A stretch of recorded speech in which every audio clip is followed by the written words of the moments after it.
Welcome to another episode of The Brand Called You, a podcast and podcast show that brings you leadership lessons, knowledge, experience, and wisdom from thousands of successful individuals from around the world. I'm your host, Ashutosh Garg, and today I'm privileged to welcome a very accomplished professional from France, but talking to us from Denmark today, Etelle Higonnet. Etelle, welcome to the show. Ashutosh, it's such a pleasure to be here with you. Thank you for having me. Thank you. Etelle is the founder of Coffee Watch. She's the board member of Climate Defiance. She has previously served as the senior advisor at the National Wildlife Federation, and she has been knighted in France for her environmental work. So, Etelle, before we talk of Climate Defiance and Coffee Watch, tell me about your own journey in brief. Oh yes, Ashutosh, thank you for that question. It's an interesting journey, to say the least. I'm sure that many of your listeners will feel that, like me, I was sort of irresistibly drawn to work in human rights as a young person. Mm-hmm. So after Yale Law School, I ended up working at Human Rights Watch and Amnesty International, and also two war crimes tribunals. And then I had this awakening where it suddenly really clicked for me that environmental and climate work was human rights work. Mm-hmm. And I think many young people, especially, are in fact on that same journey that I have been on in that respect, because, we've now heard from scientists at Harvard that fossil fuels, in particular the PM 2.5 that people breathe from fossil fuel pollution, probably kills 1 in 5 people. But even without knowing that kind of scientific data, I think many of us, and in particular myself, I could just see these terrible events happening, like hurricanes and superstorms and droughts. And so I ended up sort of hopping over from the world of human rights to go work at Greenpeace, Mm-hmm. where I wound up as the research director for Greenpeace in Southeast Asia. And I looked at that time at a lot of different environmental crimes and problems, and did research on everything from palm oil in Indonesia to rare earth elements in Malaysia, and deforestation and pipelines in Burma, killings and abuse and threats towards environmental activists in the Philippines, all kinds of environmental problems and challenges, but also stories of redemption and hope and solutions in Southeast Asia. And then from almost 5 years with Greenpeace in different roles, I went over to an organization called Mighty Earth, which I sort of helped to start a bit, I guess you could say, since I was there before it even really had a name. Mm-hmm. And you could think of it almost as a spin-off of Greenpeace, if you will. Right. We ended up doing a number of the things that Greenpeace wasn't doing Greenpeace was not able to work on deforestation in cocoa, deforestation in rubber. So I started the first global campaigns to stop deforestation in cocoa and in rubber. Mm-hmm. And I worked also on palm oil and soy and cattle, and I was never able to work on coffee, which is, like the ones that I've just mentioned, one of the top 7 drivers. And it had niggled me and sort of nagged at me. And so after going on maternity leave with my beautiful baby boy, who's the joy of my life, Mm-hmm. I decided I would found Coffee Watch as an organization to really try to end global deforestation in coffee, but also not just stop the worst environmental harms. I think we could make the world a better place with every cup. I believe in redemption coffee, dignity coffee instead of slavery and child labor coffee. I think we can have regenerative agriculture coffee instead of deforestation coffee, women's empowerment instead of gender violence coffee. I'm not one of these glass half empty people. I'm firmly in the camp of glass half full. So I've decided to start Coffee Watch because I believe we can make the world a better place. And so there you go. Fascinating. So let's talk a little bit about Coffee Watch for now. You've told me what led to the founding of Coffee Watch, but you also spent time in the cocoa industry. And therefore, my question is, what lessons from your experience with the cocoa industry are most applicable to coffee? So many lessons are applicable. I think, someone like yourself who's been able to shine in all these different roles across different industries, you bring these transversal cross-cutting skills to the table. And for someone like me who's worked on deforestation in cocoa and also rubber, palm, cattle, soy, many lessons can be toggled over to coffee. For example, there's no good reason why we have deforestation in our chocolate, in our cocoa. Mm-hmm.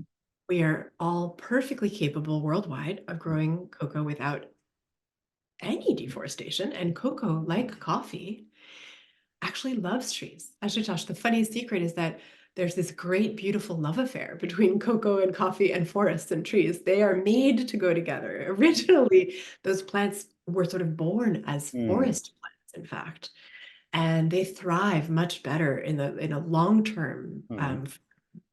So if you think about all the problems and solutions from cocoa, where you have problems like deforestation, pesticide-soaked monoculture, child labor, slavery, gender-based violence, just the way we can transform the cocoa industry. And we've seen with campaigns, some of which I ran or started or helped others to run and start, you've seen cocoa make enormous strides and be far more traceable, start eradicating deforestation. I think those same things, that problems and solutions that you identify in cocoa, and also, of course, in palm oil and rubber, et cetera, a lot of that is applicable to coffee. I hope coffee could even change faster and better because of the lessons from the other commodities. Fascinating. And Etelle, how do you see technology influencing the monitoring and enforcement of sustainability in the coffee industry? Ashutosh, I'm so glad you asked me that question.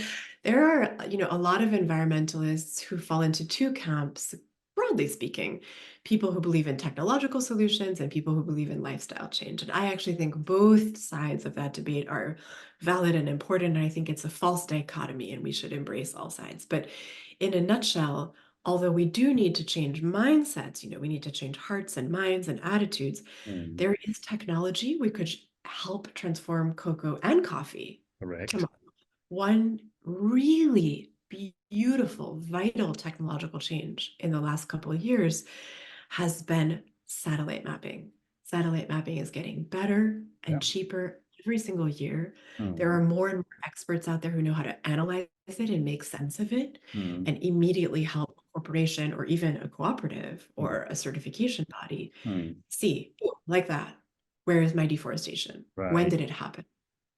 And not only satellite maps have made it so much easier and cheaper to get a hold of our deforestation and identify it in order to crack down and respond quickly, but drones help us as well to go to a more granular, deeper picture. And Ashutosh, although people often talk about this top-down satellite monitoring, they forget there's this beautiful bottom-up technology.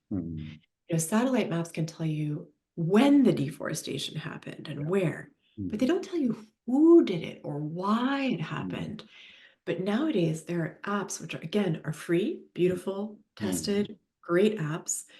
So many people now have access to smartphones, even people who are very impecunious. With these apps and a smartphone, communities, indigenous groups, local communities, farmer co-ops, people can have the power in their own hands with these apps to do something called community-based forest monitoring, where they not only can tell you who did it, but why. So you get this full picture of where, when, who, why, by going top down and bottom up. And in that sense, I think we have some fantastic technology that's just at our fingertips. All we need to do is embrace it. Correct. Well said. Well said. My next question is that, how can the coffee industry stakeholders collaborate more effectively to address sustainability issues? You are thinking in the same vein as me with this question. I mean, I think perhaps someone like yourself who's been an industry leader does recognize this core principle that I'm about to unlock here for your listeners. Companies can do some things separately, but many times they're stronger together. So a good example is what we were just discussing, satellite maps. If every single chocolate company or palm oil company or coffee company decides to go it alone and map by themselves, you may end up having each company spend so much more money for a less effective and thorough product Mm, than if they had banded together to pay together in a pot for group mapping, where they all chip in and all together, as a result, have access to super high quality, super regular, super granular deforestation mapping that marries, like I was saying, that satellite mapping top down and the community-based monitoring bottom up. mm, In a case like that, working together is the best way to both save money and save the planet, mm, right? But I also think there's some hugely important social issues that will move best when we move together. mm, And by this, I'm really thinking of a living income price. In India, as in Europe and the US and Canada, governments often will help farmers, mm, small dairy farmers. There was indeed a huge series of protests in India recently where farmers were angry and anxious about having subsidies taken away. mm, Um, you know, I think what those subsidies speak to is that we've recognized farmers need to have a living income. They need to have a life of dignity. And if you deny them that, the fabric of society begins to unravel. yeah, These are the people who feed us, after all. mm, I believe that, for coffee, most farmers are earning less than $2 a day, and mm, many farmers are earning less than $1 a day. right. A lot of people are essentially starving. It's very close to slavery. Mm, It's difficult for one company to move on their own to pay a living income price if they know that nobody else will follow. But I believe that a group, a consortium of companies mm, could band together and reproduce something akin to what was done decades ago mm, when companies and countries actually got together and there was a adjusted price of coffee under which the price did not go. mm, That mechanism brought millions of coffee farmers out of poverty. mm, And we could achieve something like that again. mm, Of course, it's complicated because you have to be careful mm. about how you approach this. There's WTO rules, but I think even when you factor in all those complications and risks, there are absolutely ways for industry to get together and commit together to living Well said. income price for Well farmers. said. Well said. So one more question relating to coffee, then I'll move to climate defiance. Etelle, we've spoken about the industry. We've spoken about uh, what can be done using technology. I want to ask you, what can the consumer do Oh, to so support much. ethical and sustainable coffee practices? Oh, so much. This is one of the things that I believe it's most important to educate people about, which is that they have so much power. Often, there's a kind of disaster fatigue that sets in, and people feel so small and so powerless, and they think to themselves, oh my goodness, these problems are gigantic. Deforestation for Mm, coffee and cocoa and palm oil and soy and cattle. What can I do? I'm just mm, one person. No, no, no. The truth is, we have so much power as right. consumers and as individuals. I would kind of think about it as a five-fold power. You have Mhm, five secret superpowers that you mm, didn't even know you had. Here's one. One secret superpower. You can just buy from the heart, buy mindfully, mm, buy coffee that is deforestation free, buy coffee where they're paying the farmers a living income price, mm, buy coffee that's traceable. When you buy that kind of coffee, bird-friendly coffee from regenerative agriculture, you're becoming a hero mm, for the planet. With every cup that you drink, every cup you serve your friends and your loved ones, mm. you're saving the planet with every cup. So that's number one. Number two is social media. Yeah. You can go on social media Mm, and tell the companies, I'm a consumer. I buy your stuff and I want you to do better.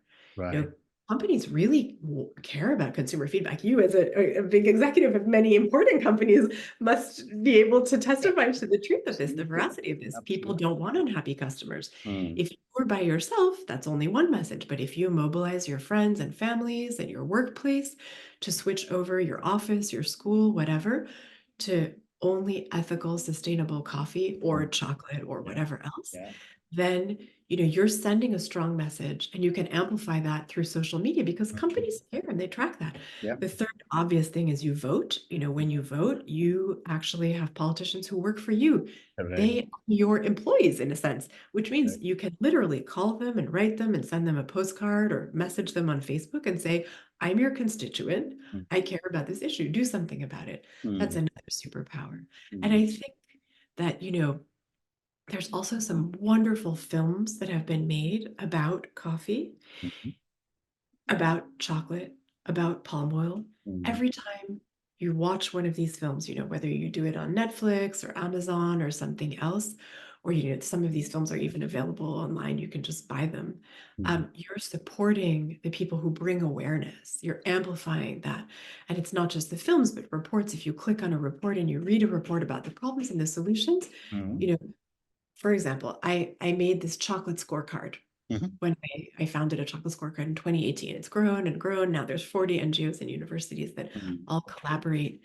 We put it out together every year around Easter time, which is the biggest time of year for chocolate purchases. We do hope that it informs consumers to buy from the heart, but the more clicks we get on that scorecard, Mm. the more our donors are happy and then finance us to do it again. So Mm. when you are a consumer of information, you are also Right. changing the information landscape. Essentially, you have so much power. It's Absolutely. beautiful. It's What a, really fantastic. what a No great comment response, Etelle. there. Thank you. So I'm going to now move to your other avatar as a board member of Climate Defiance.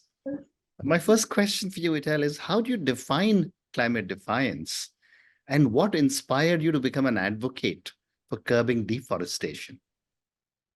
So, Climate Defiance is a youth led organization Mm. that fights to essentially shut down these things that you could call carbon bombs, Mm. giant fossil fuel projects, mega projects, where the drilling either of gas or oil or coal or the terminals are so immense that, it's essentially game over for humanity if these Mm. goes if Mm. these go ahead. And the reason I wanted to support and be part of Climate Defiance is because although I've spent so much of my professional career fighting deforestation in agriculture, and I do recognize that agriculture is a third of climate change, more or less, agriculture drives a third of Mm. climate change.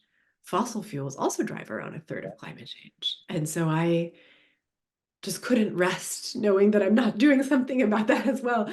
And I think the way Climate Defiance approaches the fossil fuel industry in a very bold, confrontational, rabble-rousing, youthful, energetic way Mm. is so admirable. I'm one of the oldest people that's affiliated with Climate Defiance, and I just feel that people my age, we're not giving the youth of today a beautiful planet to inherit. And I think that's wrong. And they deserve better. They deserve clean air, clean water, a beautiful future. And this is my effort to give that to And I so understand you because I'm from the boomers generation, and I always say my generation is responsible for having messed up the planet. At least you and others are beginning to make a change. So that's quite amazing. But tell me, in all the work that you do on climate, what are some of the common misconceptions about deforestation and its impact on climate change?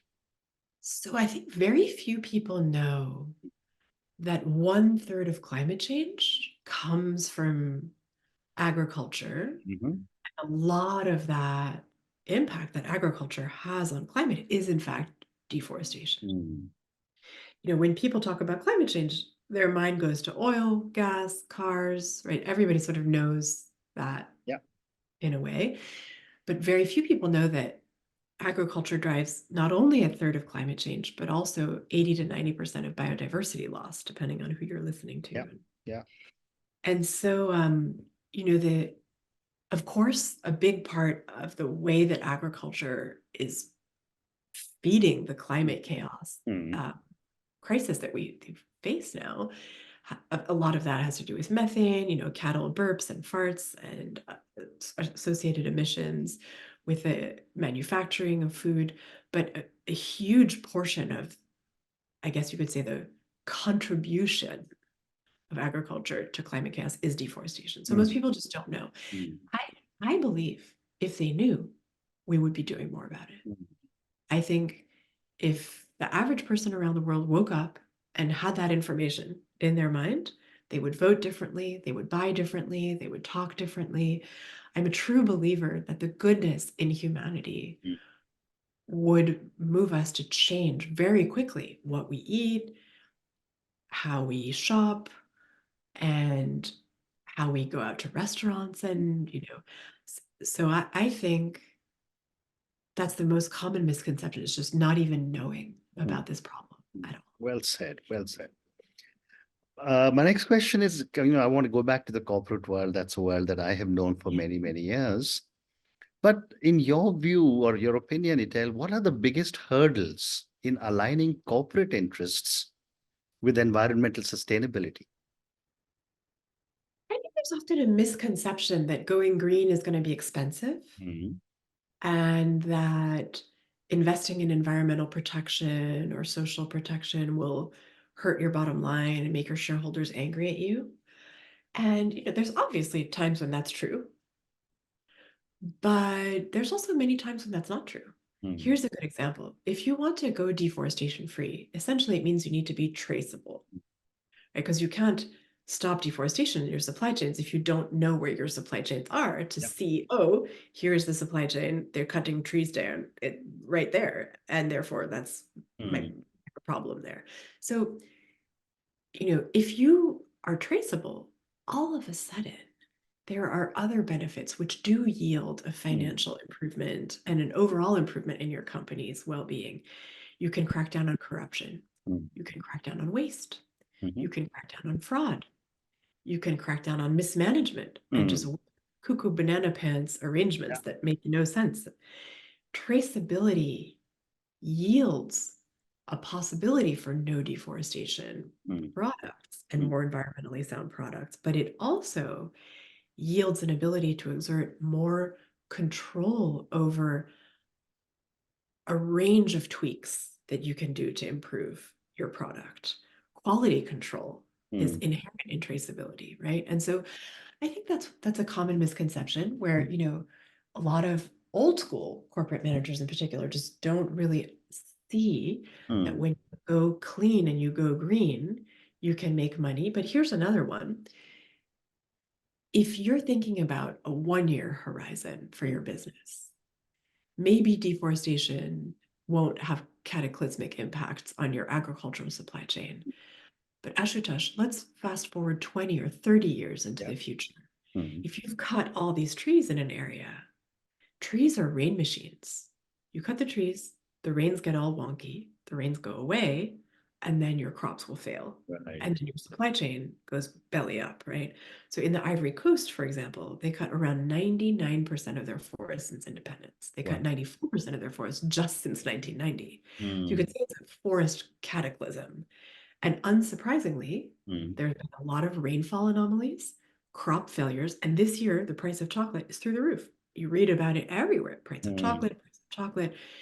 So in a sense, if industry had known that deforestation would hurt their bottom line so much mm, for a 20 or 30 or 40-year horizon, maybe they would have acted differently and opted for robust shade-grown agroforestry, regenerative, zero deforestation cocoa mm, in order to be able to making money, in order to be able to keep making money for decades, right? mm. What a great response. So, time for one more question. I could just keep talking to you, but the clock doesn't permit me to keep talking endlessly. And so my last question to you, and this is like you gave me in Coffee Watch some amazing thoughts for individuals. My question is, how can individuals contribute to climate defiance in their daily lives? Oh, yes. Well, I think the number one thing I would say is to follow Climate Defiance on social media and spread the word whenever you see something that they do that you think is right, or whenever they're saying something that you think Mm, is important, to amplify it. That's a mm, relatively easy thing that people can do quickly. Another thing is if you can afford to chip in. We almost all of our money is from grassroots donations at Climate Defiance. And then a third thing, which is harder, and nobody should feel any pressure to do this, of course. But a third thing is, you see people at Climate Defiance, they put their lives and their bodies on the line. They go and they protest against fossil fuels, even risking arrest in these nonviolent, peaceful protests. What can you do in your life that's a nonviolent, peaceful protest? Can you go to your school or your office or your company and say, I really need us to quit fossil fuels? What is our plan to do that? Yeah. If you're a shipping company, can we move to these beautiful new sails that are these very high-tech versions of how people used to sail and ship everything around the world, which was, literally sails? If you're in aviation, can we switch to these high-speed, essentially blimps, as I understand them, which are only valid for city hops, but city hops are half our flights, and they slash 90% of emissions out of our city hops. So it's cutting 90% of 50% of the aviation's emissions. If you run a city or a school or an office, can you change the vehicle fleet to be all electric vehicles? Can you switch to heat pumps and solarize your building? Can you, there's so many things that we can do as a person, as a family, as a community, as a company. I think that you can go also in the spirit of Climate Defiance and following in the footsteps of Climate Defiance. You can go sit in your mayor's office if you live in a city, or governor's office or president's office, and just say, I'm not leaving this room until you make some new concession to help us quit fossil fuels. This is hard, but every one of us can do that. Well said. And on that note, Etelle, I just want to say thank you so much for speaking to me about your own amazing journey. Thank you for such an incredible conversation on Coffee Watch. I mean, I had a little idea, but I learned many new things from you. I think all my viewers and listeners will take home the 5 points that you gave for consumers. And I'm sure those are very important and vital points. Thank you also for speaking to me about climate defiance.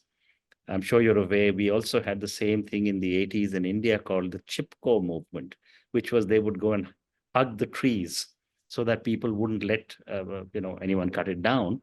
Yes. Thank you also for so many different thoughts you gave us on climate defiance. I'm going to start following you on climate defiance on Twitter or X, and I'm going to ask all our viewers and listeners to do the same. Thank you for speaking to me, and good luck to you. Ashutosh, thank you so much for having me on your podcast. This is wonderful. I really appreciate it. Take care. Thank you. Thank you for listening to the Brand Called You videocast and podcast, a platform that brings you knowledge, experience, and wisdom of hundreds of successful individuals from around the world. Do visit our website www.tbcy.in to watch and listen to the stories of many more individuals.